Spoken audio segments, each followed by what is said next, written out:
এখানে পানি প্রবাহিত হইতেছে, এই পানিগুলো আসতেছে হইতেছে এই যে পাহাড় দেখতেছেন, এই পাহাড়ের থেকে পানিগুলো আসতেছে। চলে আসলাম নদীর ধারে, নিরিবিলি পরিবেশে। ওই পারে স্পেন, এই পারে পর্তুগাল, মাঝখানে একটি খাল। Assalamu alaikum family, it's Muhammad Habibi, you are watching Habibi Vlogs. First of all, if you are not subscribed my channel, please do subscribe. Please don't skip my video. শুরু করতেছি আমরা একটা mini ব্লগে। বিকালবেলা হাঁটার জন্য বের হয়েছি আমরা। একটা গাদা এখানে ঘাস খাচ্ছে দেখছেন। আমি যে এলাকায় থাকি এই এলাকার ওয়েদার সচরাচর খারাপই থাকে, যে সময় ভালো হয় সেই সময় মাঝে মাঝে বের হই হাঁটতে। আজকে বের হলাম যেমন হাঁটতে। তো চলুন আজকে দেখা যাক কোথায় কোথায় যাই। মুখে একজন মোরগ পালে এখানে।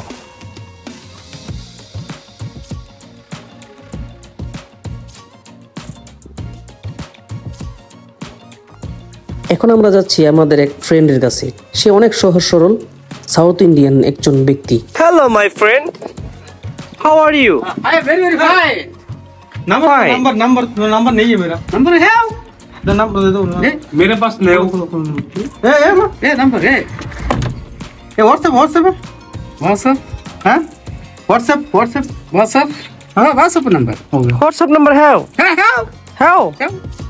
किधर है how? WhatsApp number. ওই ফ্রেন্ডের সাথে দেখা করার পরে নদীর পাড়ের দিকে আবার রওনা হলাম। এলাকায় যতদিন ধরে আসছি এই বাড়িতে আমি কখনো লোকজন দেখতে পারি নাই। দেখেন খালি দেখি যে মাঝে মাঝে দুইটা কুত্তা না কুকুর। আসলে পর্তুগালের ওয়েদার কিন্তু অনেক ভালো ওয়েদার হচ্ছে পর্তুগালের। কিন্তু আমি যে এলাকায় থাকি দেখতে পারতেছেন সামনে পিছনে আরো পাশে শুধু পাহাড় আর পাহাড়। এই যে আমি যে আসছি এইটাও একটা পাহাড়, মানে পাহাড়ি এলাকা আর কি, প্রচুর পরিমাণ পাহাড়। সামনে সাগর আছে আর কি, আটলান্টিক মহাসাগর। তাই হয়তো বা এদিককার আবহাওয়াটা তত ভালো না, কিন্তু অন্যান্য জায়গায় এখনো অনেক ভালো ওয়েদার।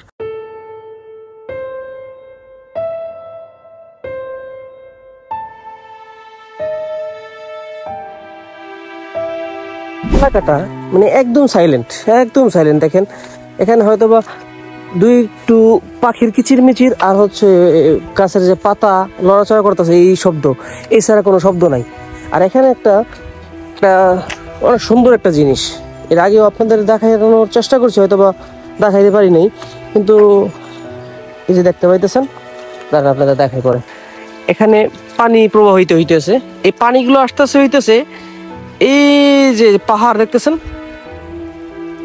এই পাহাড়ের থেকে পানিগুলো আসতেছে একদম পিওর। এখানকার যে মানুষজন আছে এই পানিগুলো তারা স্টক করে, অনেকে পানিগুলা পানও করে, পরিষ্কার পানি একদম। অনেক ষোলো হাঁটতেছি, আর আমার সাথে যে দুজনে আছে পলাশ ভাই আর সাজু, তারা চলে গেছে অনেক আগে চলে গেছে। এখন কোন সাইড দিয়ে গেছে বলতে পারতেছি না, কিন্তু গেছে সামনে, হয়তো বলছে নদীর পরে যাবে, আমি ওই ডিরেকশনে হাঁটতেছি।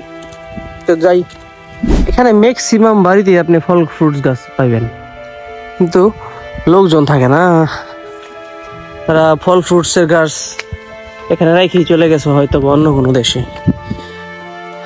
আর এখানে আসছি আমরা, এটা তো একটা ছোটখাটো একটা পার্ক, দেখেন শুনশান, কোনো মানুষজন নাই। এই যে একজন দেখছি, একজন পাওয়া গেছে।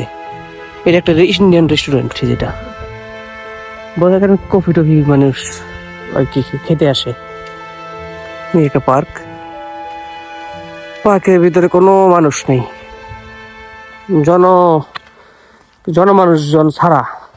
কিন্তু ভাই আমরা হচ্ছে এশিয়ান, এই এলাকায় যতগুলো এশিয়ান আছে তারা সবাই মিলে এখানে ক্রিকেট খেলে। আপনাদের দেখাচ্ছি, আমি হয়তো বা ক্রিকেট খেলা তত পারি না, এর লিগে আমি খেলতেও আসি না। এই যে এখানে একটা মাঠ আছে দেখাচ্ছি আপনাদের, ওই যে তারা ক্রিকেট খেলতেছে এখানে। এই দেখেন ইন্ডিয়ানরা কি ক্রিকেট খেলছে। একটা চেয়ার দেখেন, চেয়ারকে বানাইছে স্টাম্প বানাইছে চেয়ারকে। ছয় বাড়ির ভিতরে গেছে, চলে গেছে, বল খুঁজে নিয়ে আসো। না বাড়ির ভিতরে আর নেই, সাইডে আসলো। তো আমরা যে কাজে আছি সেই কাজে চলে যাই। চলে আসলাম নদীর ধারে, নিরিবিলি পরিবেশে। ওই পারে স্পেন, এই পারে পর্তুগাল, মাঝখানে একটি খাল।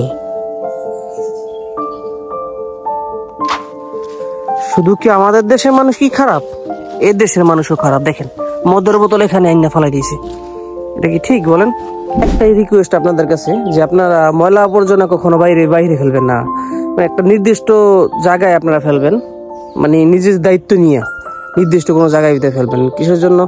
এই ময়লা আবর্জনাগুলো যদি আমরা বাইরে ফেলি তাহলে এটা আমাদের জন্যই খারাপ, তাই না? তো এই জিনিসগুলো একটু ফলো করার চেষ্টা করবেন।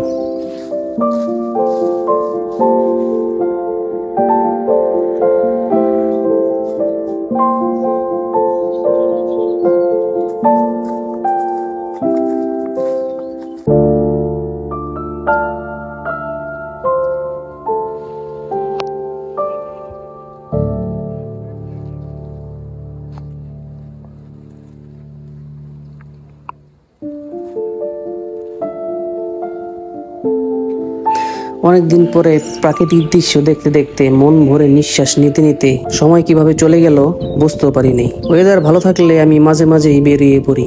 আমার অনেক ভালো লাগে বাইরে ঘুরতে, ঘরে বসে থাকতে ভালো লাগে না। এমনি শীতের দিন আর হয়ে আসছে, মনে করেন আর সন্ধ্যা হয়ে আসছে। তো আজকের মতো এই ছিল ভিডিও। অবশ্যই লাইক কমেন্ট শেয়ার করবেন আর সাবস্ক্রাইব করে বেল আইকনে টিপে দেবেন। ধন্যবাদ, লাভ ইউ অল।